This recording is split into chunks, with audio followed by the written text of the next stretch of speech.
bringing news that matters to you. You're watching the Bahamas Tonight Northern Edition.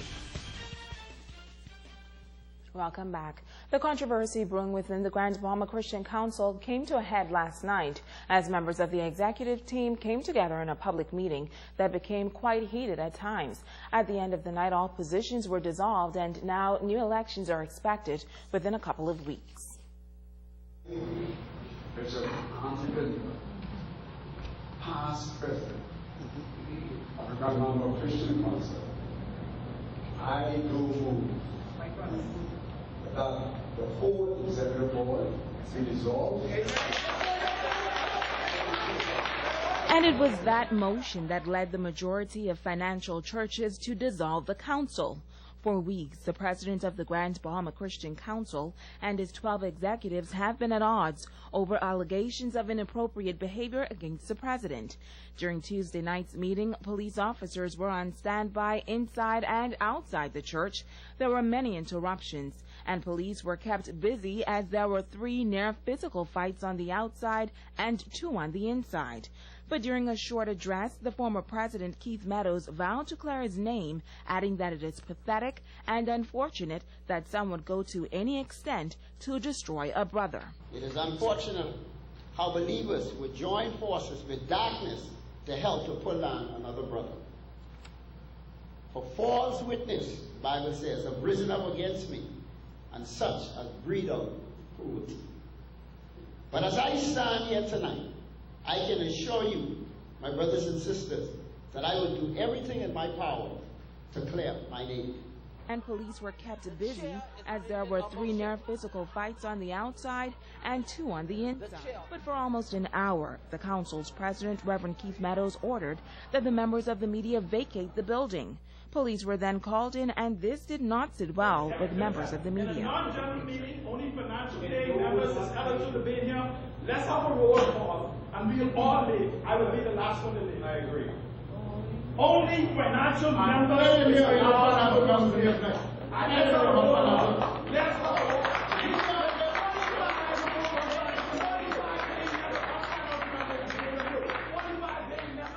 Once the financial churches voted to dissolve the council, a motion was put to the floor that the 5 past presidents of the Grand Bahama Christian Council take over the affairs of the council until another election is called. The 5 include Bishop Sobe Kemp, Pastor Leslie Woodside, Reverend J.C. Wallace, Bishop Arnold Pinder, and Bishop Ricardo Grant. Grant was chosen to be the spokesperson for the council during this interim period. I stand true to the Word of God that we must continue to press and let not our image be more important than our reality. When the meeting concluded, the former president, Keith Meadows, could be seen being consoled by members of his church family. It is not known when new elections will be held. Shasheena, Rolle, ZN. Well, Grand Bahama's premier center for the elderly is in need, and the community is being called upon to assist. Our Sabrina Brown has this report. The Grand Bahama Home for the Aged was the first old folks' home on the island.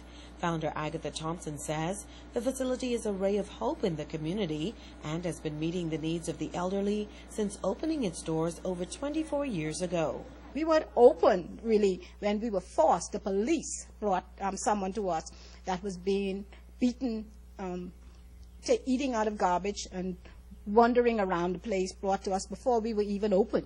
We were forced to take that person, and then we took another one, and we had 4 patients here, not even being ready, and we were forced to be ready.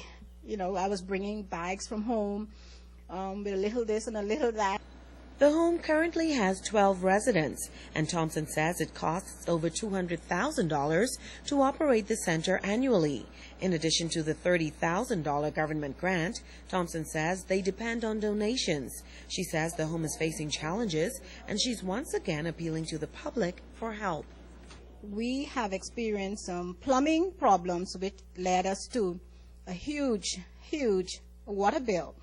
And we found the leak, but now we are faced with having to restructure. We're putting in new pipes, taking out old cast iron tubs, toilets, and replacing them. So when you're paying your water bill, we'd appreciate it if you have some change left, if you would put it on us. That's the Grand Bahama Home for the Aged, 61 Frobisher Drive. She says the leak went undetected for years, and now the home is faced with an enormous bill of $40,000. The electricity bill is another challenge for the home. The power company have asked us to come up with a $2,000 security deposit.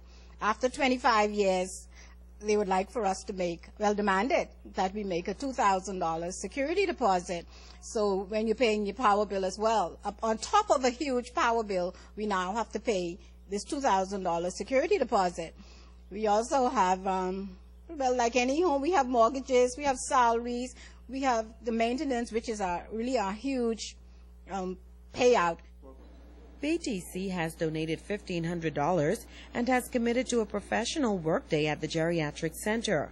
Thompson is encouraging other corporate citizens, churches, schools, and civic organizations to lend a helping hand. If you would like your organization to have a day, just let us know, a Saturday, where you'd all come down and assist us with plumbing, electrical, painting, wall units, whatever, right? We would appreciate it. Just give us a call at the home, 352-5408, and let us know which day your company would like. Sabrina Brown, ZNS Network News. Well, the top science students in the local high school system involved in heated competition. It's the annual Battle of the Brains, with top honors going to the school that captures the first prize. Deputy Director of Education Sandra Edgecombe says the competition is helping to produce many future scientists. It's going to give me much delight when I sit in one of those chairs back there and look on at you and applaud and hold my head up high to be the Deputy Director of Grand Bahama and to have such wonderful students. And so, with all of the challenges around us, this is good, this is positive, and I trust that more schools will come out, even if they're not in the competition, and be a part, because it is indeed a learning experience. Now, Pharmachem is a major sponsor of the Battle of the Brains again this year. CEO Randy Thompson says students who excel have a great opportunity for future careers in the science field on Grand Bahama.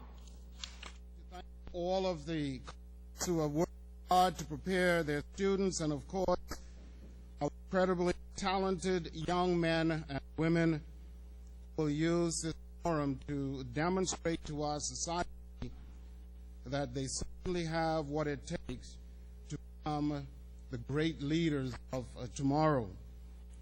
This competition is just another step in your journey for leadership and academic excellence. So I would hope that in the very near future, some of you can join our intern programs at Pharmachem and even become productive employees as we seek to build a sustainable future there at Pharmachem and a better and a brighter Bahamas for all. A local community center providing an important service in the Freeport area.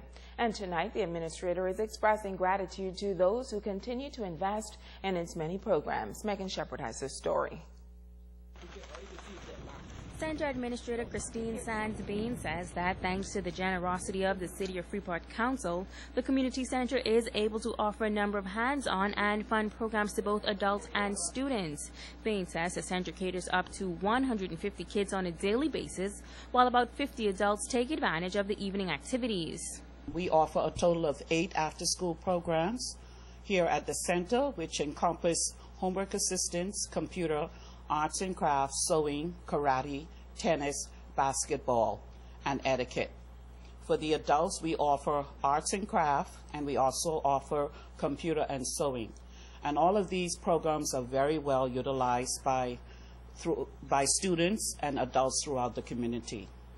Sands-Bean is encouraging persons to take advantage of the programs, which are all offered for free and taught by qualified individuals. While there are a number of sporting activities, she says the most helpful and popular are the homework and computer classes. The homework area, to me, that's what I try to focus on, because what we try to do is help the parents out in terms of when they pick their children up, they don't have to worry about when they get home. We have to sit down and go over homework with them.